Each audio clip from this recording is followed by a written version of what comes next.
یحییٰ ابن معاذ رحمہ اللہ تعالی وہ کہتے ہیں کہ اے ابن آدم شیطان سے بچ جاؤ، کیونکہ وہ قدیم ہے اور تم نئے ہو، وہ فارغ ہے تم مصروف ہو، اس کا صرف ایک مقصد ہے اور وہ تمہیں تباہ کر دے اور تمہارے کئی مقاصد ہیں، اور شیطان تمہیں دیکھتا ہے لیکن تم اسے نہیں دیکھتے، اور تم اسے بھول جاتے ہو لیکن وہ تمہیں کبھی نہیں بھولتا، اور تمہارا نفس اس کا مددگار ہے اور اس کے نفس کی طرف سے تمہارا کوئی مددگار نہیں ہے۔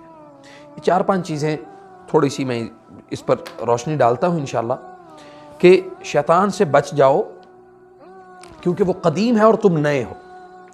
شیطان جو ہے وہ اللہ تعالیٰ کی مخلوقات میں سے ایک مخلوق ہے، کان من الجن، یہ جنات میں سے ہے، اور بعض لوگوں نے کہا کہ یہ فرشتہ تھا اور فرشتے سے یہ کنورٹ ہو گیا۔ یہ کان من الجن ففسق عن امر ربہ، اس نے اللہ تعالیٰ کے حکم کی نافرمانی کی، حکم عدولی کی، اللہ کے حکم کو اس نے ٹھکرا دیا۔ تو یہ اللہ تعالیٰ کی نافرمانی کا نتیجہ تھا کہ اس نے سجدہ کرنے سے انکار کر دیا، اور اللہ تعالیٰ کے نافرمان جو یعنی جنات تھے ان میں اس کا شمار ہوا۔ پھر اس نے مہلت مانگ لی اللہ سے، مجھے قیامت تک مہلت دے دو۔ اللہ تعالیٰ نے اس کو مہلت دے دی۔ پھر اس نے کہا کہ جو تیرے بندے ہوں گے اللہ، وہ مجھ سے جو ہے نا وہ ڈی ٹریک نہیں ہوں گے، میں ان کو ڈی ٹریک کرنے کی کوشش پوری کروں گا لیکن وہ ڈی ٹریک نہیں ہوں گے۔ اور یہ کہا کہ وہ قدیم ہے اور تم نئے ہو، ہم تو آج پیدا ہو رہے ہیں، کچھ وقت ہمارا اس دنیا میں گزرے گا، ختم ہو جائیں گے، لیکن وہ پھر بھی رہے گا قیامت تک، وہ قیامت تک اس انسان دشمنی پر چلتا رہے گا، اس انسان دشمنی کو پالتا رہے گا، اور پھر وہ فارغ ہے اور تم مصروف ہو۔ اس کے پاس ایک کام ہے صرف، کہ انسان کو جہنم میں کیسے پہنچانا ہے، انسان کو جہنم کی گہرائیوں میں اور جہنم کے گڑھے تک کیسے پہنچانا ہے، وہ گھسیٹ کے لے کے جائے، وہ آپ کو ابتلاءات میں ڈال کے لے کے جائے، کسی بھی انداز میں اللہ نے اس کو چھوٹ دی ہوئی ہے۔ اور ہم مصروف ہیں، ہم مصروف دنیا میں ہیں۔ اللہ کے دین کے لیے ہم نے اپنے آپ کو کتنا مصروف کیا ہے، اللہ کے دین کے لیے ہم نے اپنے آپ کو کتنا اپنے آپ کو کام میں ہم لے کے آئے ہیں۔ اللہ اکبر، یہ اپنے آپ سے سوال کرے، میں اپنے آپ سے سوال کروں، احباب جو ہیں وہ اپنے آپ سے سوال کریں۔ اس کا صرف ایک مقصد ہے کہ وہ تمہیں تباہ کر دے۔ ہمارا رشتہ دار تو نہیں ہے، کیونکہ اکثر آج کل رشتہ دار ہی لوگوں کو تباہ کرنے کے لیے لگے ہوئے ہیں نا، لیکن یہ بغیر رشتہ داری کے ہمیں تباہ کر رہا ہے۔ رشتہ داریاں اکثر تباہی کے دھانے پہ پہنچی ہوئی ہیں، مجھے پتا ہے، میں بڑے قریب سے ان ساری چیزوں کو دیکھ رہا ہوں، فیس کر رہا ہوں۔ تو رشتہ داریاں جو ہیں وہ تباہ کر رہی ہیں، لیکن شیطان رشتہ داری کے بغیر ہی آپ کو تباہ کرنے کی کوشش کر رہا ہے۔ اس کے پاس صرف ایک مقصد ہے کہ وہ تمہیں تباہ کر دے، جہنم تک کیسے پہنچانا ہے۔ لیکن یاد رکھیں کہ آپ کے پاس بہت سارے مقاصد ہیں، آپ کے پاس بہت ساری زندگی کے بہت سارے مقاصد ہیں، اس میں اللہ کے دین کے لیے کتنا وقت دیتے ہیں، اللہ کے دین کے لیے اپنے آپ کو کتنا درست رکھتے ہیں، عقائد میں اپنے آپ کو کتنا بہترین اور ثابت قدم رکھتے ہیں۔ اور اسی طرح شیطان تمہیں دیکھتا ہے لیکن تم اسے نہیں دیکھتے۔ یہ اللہ تعالیٰ نے بھی قرآن میں ارشاد فرمایا ہے کہ شیطان جو ہے وہ تمہیں دیکھ سکتا ہے، ہم اسے نہیں دیکھ سکتے، یہ اللہ نے ہمیں قدرت ہی نہیں دی۔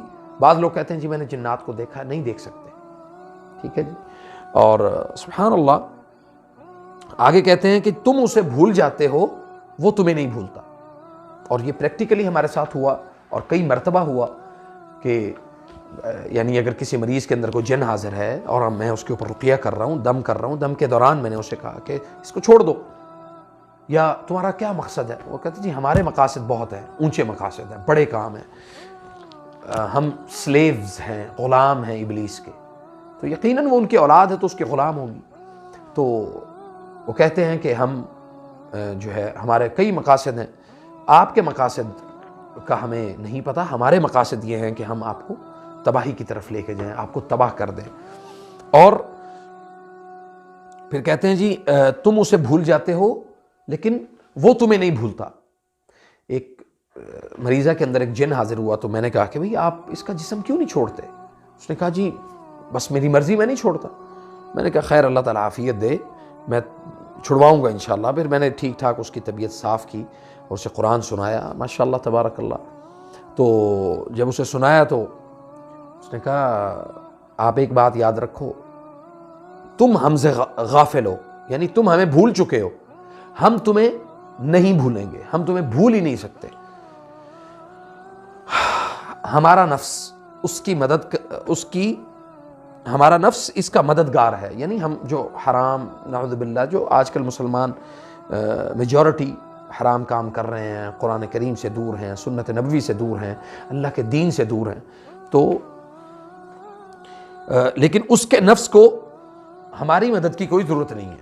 مطلب ہم اس کی مدد نہیں کر رہے، بلکہ یعنی اس کا جو جسم ہے، جو اس کا جو نفس ہے، اس کی میں مدد نہیں کر رہا، آپ مدد نہیں کر رہے. یعنی اس کو ہماری مدد کی ضرورت نہیں ہے، بلکہ وہ ہمارے نفس کو، ہمارے نفوس کو اپنے کاموں کے لیے استعمال کر رہا ہے. حرام کھا کے، اسی طرح لوگوں کو تکلیف میں مبتلا کر کے، ابتلاعات میں ڈال کے، لوگوں کے لیے مصائب اور تکلیفوں کے اسباب پیدا کر کے.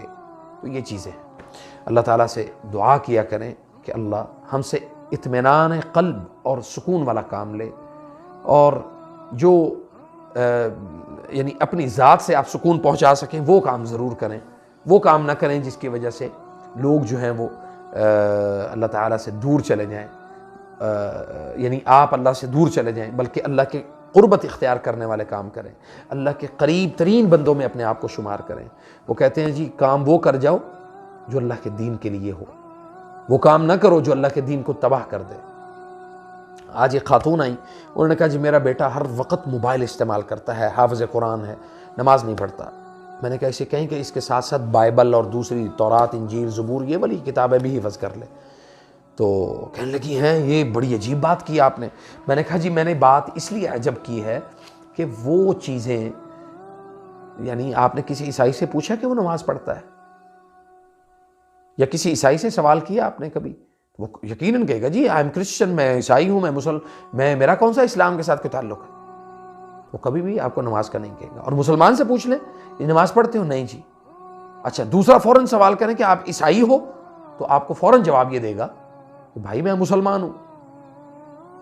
تو یہ کتنا عجیب جو ہے نا وہ جواب ہے کہ آپ نماز بھی نہیں پڑھتے اور پھر آپ دعویٰ بھی کرتے ہو کہ میں مسلمان ہوں. خیر، تو یہ جو موبائل ہے، اس موبائل کے ذریعے سے جو میں اپنی زندگی، اپنے ایمان کے اور اپنے عقائد میں خرابی کے اسباب اختیار کر رہا ہوں، اللہ نے آپ سے سوال کرنا ہے اس پر کہ آپ نے اس کے ذریعے سے اللہ کے دین کی خدمت کی یا اللہ کے دین کو آپ نے نقصان پہنچایا. اللہ تعالیٰ سے دعا ہے کہ اللہ تعالیٰ مجھے اور آپ کو سمجھنے کی توفیق دے.